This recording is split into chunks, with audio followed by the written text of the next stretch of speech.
konkrēts jautājums, zināt, kā. Un principā uz vecumu jaunam cilvēkam šī te reakcija ir ātrāka, un uz vecumu viņa kļūst pakāpeniski ar vien lēnākā. Labi, un tad... Jūs varat vēlreiz to pašu. Kas tur bija par to vēlīnā komponentu? Vēlīnais komponents, arī mums ir elektroencefalogrammas līkne, principā elektroencefalogramma. Un tur ir noteikti šis te viļņu zīmējums, un ir šis te vēlīnais komponents, P3. Jūs varat profesoru lekcijās apskatīties, tur viņam ir ar visu zīmējumu. Un šis te vēlīnais komponents mums liecina par to, ka ir pievērsta šī te uzmanība, ir aizlaists līdz apziņai.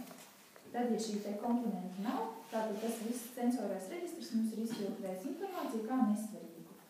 Tas sensorais reģistrs, tā ir elektrokardiogram? Nē, sensorais reģistrs ir uz principā.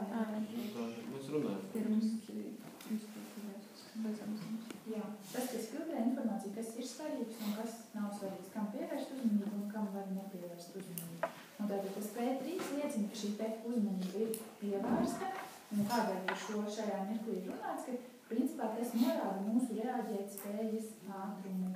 Tas norāda, cik ātri mēs reaģējam uz impulsu. Mums ir impulsu, cik ilgā laikā mums aiziet līdz apziņai, lai mēs varētu attiecīgi atbildēt uz šo te ienākošo impulsu.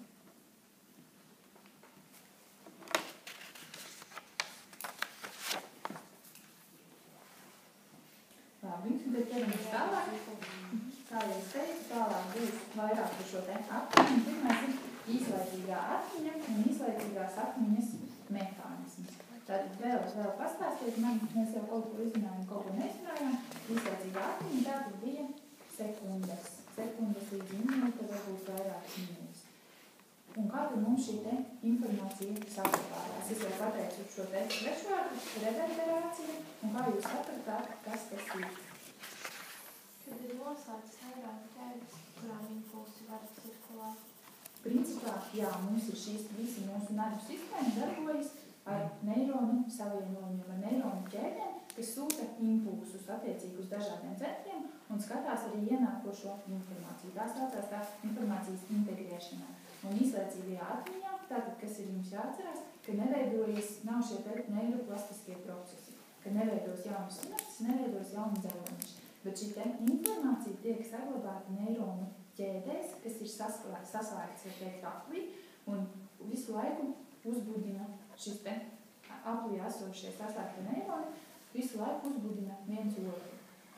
Kamēr mums ir šis te uzbudinājums, tikmēr šī te informācija mums ir pieejama, mums viņa ir atmiņā. Bet pēc dažām sekundēm vai minūtēm šis te uzbudinājums cies, un mums šī te informācija pazūd no atmiņas, neatstājot nekādas pēdas.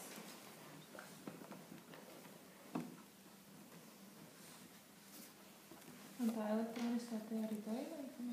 Elektroniskā.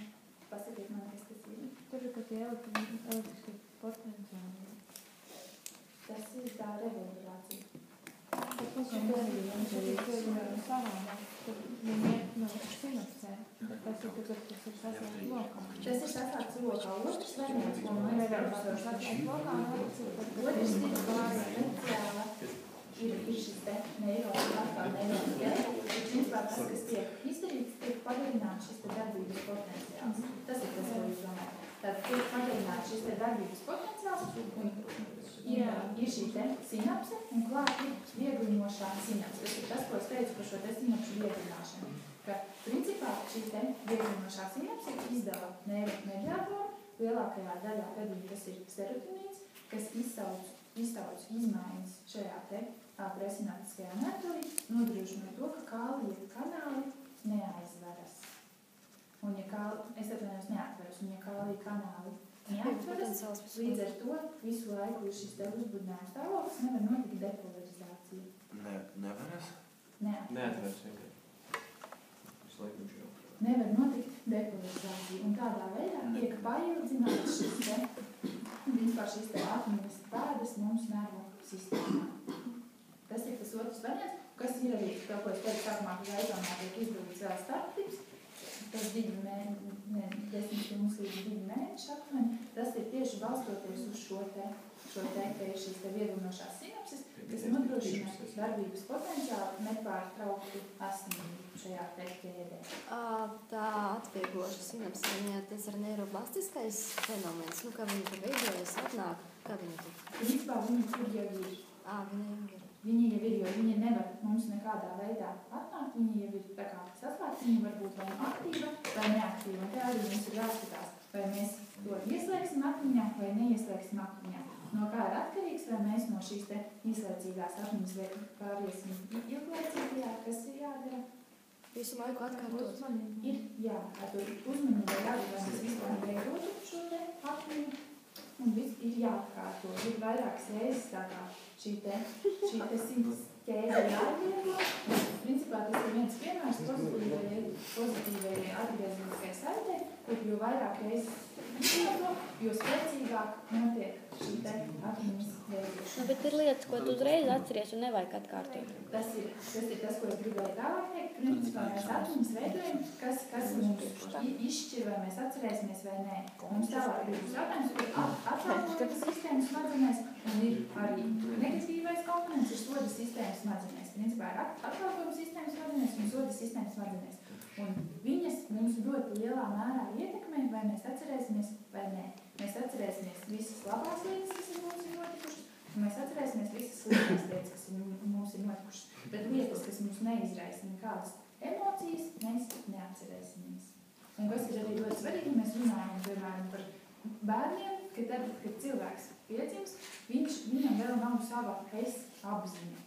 Un tad, kad nav vēl mazuļa sava es apziņa, viņš arī neatcerās lietas, jo viņš tās nesaista ar sevi. Līdz ar to ir tā bērnu amnēzija, vai viņai ir kaut kāds speciāls nosaukums, kad šīs te neironu ķēdes varētu funkcionēt, bet viņas nesaistās. Mazulis nesaista sevi ar sevi un līdz ar to neatcerās. Un sāk atcerēties, principā pirmās atmiņas no cik gadiem mums sāk? No 2. No 2, 3, 4 katru. Es atceros 2. Kur no 16? Tātad ir jāsaist ar savām vai patīkamajām emocijām vai nepatīkamajām emocijām. Tas ir Un tad nākamais ir 13. jautājums. Ilglaicīgā atmiņa, ilglaicīgās atmiņas mehānismi, smadzeņu mikrostruktūru plasticitāte un neiroģenēze hipokampa struktūrās. Un te jau jums nāk klāt arī hipokamps. Tātad par ilglaicīgu atmiņu, kas tad tur notika? Pasakiet man nevēlos. Neiroplastiski veidojas jaunas sinapses, viņa paplašinās tur. Veidos jaunas sinapses. Ir arī, tas ir viens, otrs, ko var arī teikt, ka tiek palielināts. Tad, kad notiek šī neirosekrēcija, tad šī neirosekrēcija, nezinu, vai šūnu bioloģijā jums par to ir bijis vai nav bijis, notiek speciālās vietās. Ir šie vezikulu atbrīvojošie saiti. Varbūt tad vēlreiz lūdzu. Tad, kad notiek neiromediātoru vezikulu sekrēcija, tad tas notiek speciālās vietās. Mēs visi atceramies to vienkāršo kvantiņu, ka tas ir atkarīgs no kalcija. Kalcijs pievienojās pa aktīvu pavadieniem līdz postsinaptiskajai membrānai un notiek sekrēcija. Sarežģītāk skatoties ir speciālas vietas, kur tas var notikt. Un ir daudz signālvielas, kas tad mums palīdz šeit vezikulai saplūst ar šo te presinaptisko membrānu. Un tātad, kas notiek ilglaicīgās atmiņas gadījumā, tiek palielināts šo te vietu skaits. Un palielinātais skaits arī ir arī palielināts šo te vezikulu skaits. Līdz ar to, kas notiek, un palielinās arī receptoru blīvumu šajā te postsinaptiskajā membrānā. Un līdz ar to mēs izdalām vairāk neirotransmitera un vairāk neirotransmitera var tikt uzņemts. Signāls ir spēcīgāks. Tas ir blakus vēl šiem te, ka var veidoties jaunas sinapses un var veidoties arī šie te dzēļainīši. Un kas ir arī svarīgi atcerēties, ka tad, kad mēs atceramies, tas gan izklausās tā diezgan filozofiski, bet, ja jūs gribat iedziļāt, tas ir ļoti, ļoti sarežģīti, tad, kad mēs atceramies, mēs visas savas atmiņas saistam ar iepriekšējo pieredzi. Varbūt jūs esat ievērojuši pirmajā kursā, pirmajā mēnesī, jums bija grūtāk atcerēties, tagad jau jūs visu laiku integrējat jau tajā, ko jūs zināt. Jūs zināt anatomiju, līdz ar to jums ir vieglāk, nezinu, par asinsrīti mācīties. Nepārtraukti dzīves laikā mēs to informāciju salīdzinām ar to, kas mums jau ir, un papildinām. mēs arī neatceramies divas lietas atsevišķi, tā kā viena lieta, otra lieta, iespējams, tās ir vienāds. Mūsu nervu sistēma salīdzina, ka mums šāda informācija jau ir, līdz ar to mums ir jāatcerās, jāiekodē atmiņā tikai tas, kas ir vēl papildus klāt vai nedaudz atšķirīgs. Un tādā veidā, principā, saslēdzās šīs te nervu ķēdes, un mēs savām atmiņām tiekam klāt un varam viņas izmantot. Ja mums būtu tikai konkrētas atmiņas, kas nav saistītas savā starpā, būtu neiespējami izmantot loģiskajā spriešanā. Un arī profesora piemērs atkal vēl viens, ko viņam ļoti patīk stāstīt, ka uz vecumu visi zina, ka neironi tā kā deģenerējas, ka neironu skaits samazinās. Bet viņš visu laiku saka, ka tas nekas, jo vecākam cilvēkam ir daudz vairāk šīs te pieredzes, un šī te informācija ir sapakota mazākā apjomā. Viņa ir saistīta visa viena ar otru, līdz ar to viņa šo te neironu skaita ziņā neaizņem tik daudz vietas.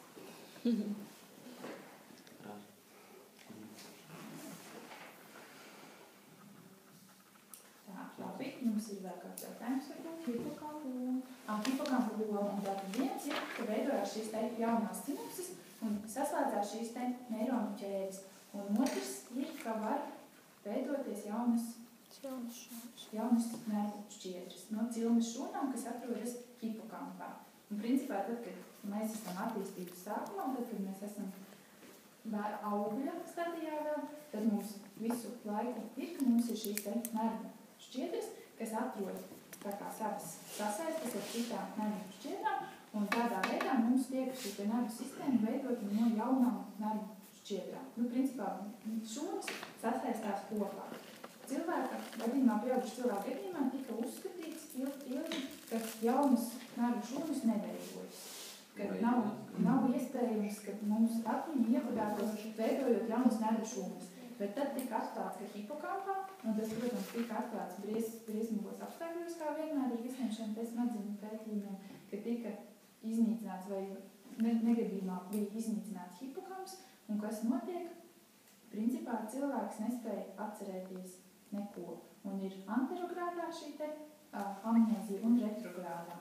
Un par to es jums neprasīšu, bet anterogrādā ir tad, kad mēs atceramies pagātni, bet tā kā neatceramies, kas mēs atceramies, mums ir normāla atmiņa, tad ir trauma. Pēc šīs te traumas mēs atceramies visu, kas ir noticis pirms traumas, bet mēs neatceramies neko, kas notiek tagad. Principā, jūs varat arī paskatīties YouTube'ā par šādiem cilvēkiem, kas ir diezgan briesmīgi, ka viņi noliek tējas krūzīti, apgriežās un neatcerās, kur ir nolikuši tējas krūzīti. Viņi neatcerās, kas ir viņu tuvinieki, ja piemēram, tuvinieks viņi atcerās tikai pirms šīs te traumas. Viņi atpazīst tuviniekus, bet nevar pateikt, kas ir viņiem noticis pēc šīs te traumas. Un tā ir šī te anterogrādā amnēzija. Un ir arī retrogrādā, kad mēs neatceramies pagātni. Mēs neatceramies pagātni, kas ir bijis tā kā pirms šīs te traumas, bet mums nav ietekmēta šī te tagadējā atmiņa. Un tātad tika atklāts, ka hipokamps ir ļoti nozīmīgs. Un viens, ka viņā veidojās šīs te jaunās nervu šūnas, ir cilmes šūnas, un otrs, ka viņš piedalās arī šajā te atalgojuma un soda sistēmā. Un, ja mēs padomājam par atalgojuma un soda sistēmu, tad Kas? Atalgojuma un soda sistēmu. Tad atcerieties, ko es pirms tam pat teicu, ka tad, ja mēs nesaistam ar emocijām, tad mēs neatceramies. Un, ja hipokamps ir iznīcināts, tad, principā, mēs nejūtam labas emocijas, nejūtam arī sliktas emocijas saistībā ar atmiņām. Līdz ar to atmiņa neveidojas, nekonsolidējas.